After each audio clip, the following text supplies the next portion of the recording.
Damn, guys, no more McGregor versus Chandler. No, man.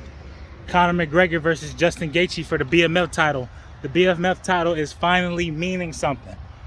It's finally meaning something. Both of these guys, let me sit down right quick because this is some important shit. Both of these guys, right? Both of these guys are on a trek to the title. They're close to the title. One win, one shot. And they're right at the undisputed title, whether it's lightweight or welterweight, because we don't really know if Conor McGregor is going to fight at welterweight, even though he's fucking bulked up right now. We don't know. But on Twitter, right, you see these guys jawing off when Justin Gaethje hit a Leon Edwards kick for a KO. We see that Conor McGregor said that I'll one-shot him myself. And then we got these guys going on Twitter saying that the contract is signed, we're ready to go, we're going to do this, we're going to do that. Now, one thing's for certain, December has no pay-per-view slot. It has no pay-per-view card at all. Nothing. Nada. Right? We know for sure that Yuri is going to be fighting against Alex Pereira for the vacant light heavyweight championship belt, undisputed. We know that Volk is a freaking G, so he's going to be fighting again this year. He was supposed to be fighting Islam in Abu Dhabi, but he's going to be defending his featherweight strap against my boy Ilia Topuria. So, this BMF belt, man, it actually means something. Jorge Masvidal was being an absolute cuck, not wanting to put the belt on the line. Because let's be honest, you know what I'm saying? He definitely lost that belt getting KO'd to Kamaru Usman.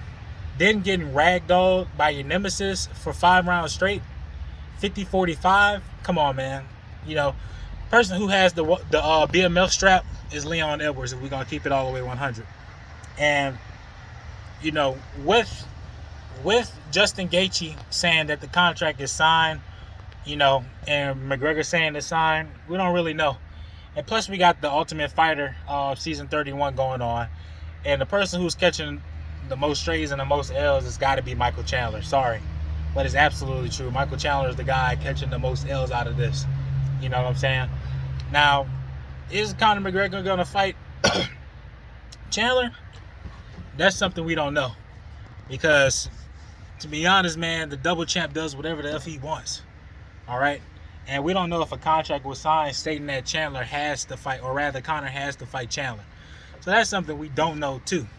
Now, that being said, Conor McGregor versus Justin Gaethje at lightweight would be absolute fireworks.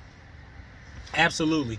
Now, one thing's for sure, we don't know if Conor McGregor wants to have this fight at 170 because he's bulked up at 170. Conor McGregor in the past has said that he wants to be the first ever to hold 3 belts in the UFC.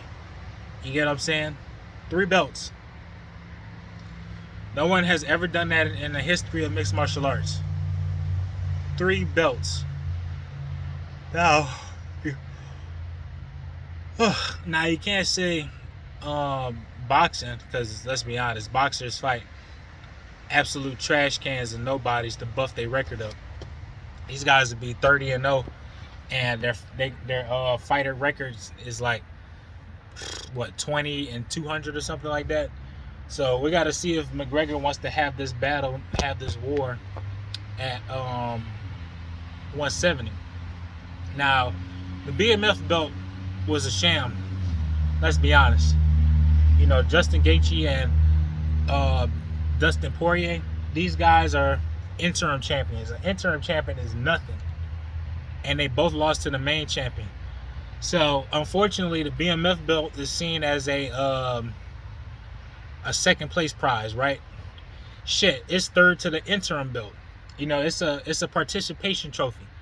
You get what I'm saying? The BMF belt is just Jorge Masvidal and Nate Diaz, they're both journeymen. Or they were, since they both retired. But they were both journeymen. Nate Diaz has a record of 16-11. Jorge Masvidal, 30-12 or 28-12 or something like that. It's journeyman belt. And these guys here, they're top 5, of the UFC division, lightweight division. So this BMF belt will mean a lot, especially if Conor McGregor wins. McGregor wins the belt, that's an automatic title shot, and he'll end up, in my opinion, I think he's finished fighting at lightweight. I think that he'll seriously take the title and challenge it for the welterweight strap. He'll automatically propel himself. I mean, he deserves to skip the line anyway. I mean, there's no point in him trying to fight, these up and coming guys. You know what I'm saying? It makes no sense. People say that, but let's be honest, they're just not fans of him, or they just really don't like him. So Justin versus Conor, I think the fight should be at 170. Both guys are maxed out, no weight cuts, pure power. That's a good fight. My mind says that Justin will win, because that's how we've been seeing fights go. If you're not a fighter that's active, outside of John Jones, of course, if you're not a fighter that's active, more than likely you're getting finished.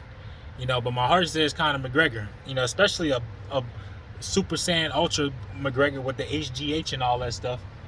Bulked out, juice to the gills, I would say. But that's to be seen, that's to be heard, man. But I definitely think that December main event, Justin Gaethje versus Conor McGregor for the BMF, will totally legitimize the belt, because the BMF belt can be a belt that is in hand with the title, the UFC title.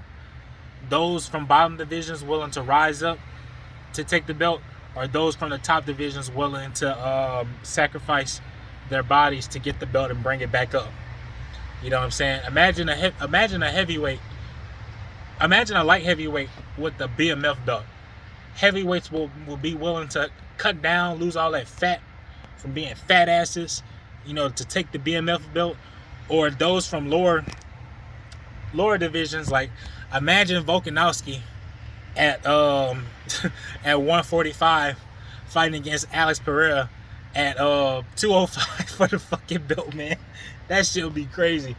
Well, yeah, man, this is Someone I Know, man. And I'm out. Let's get it.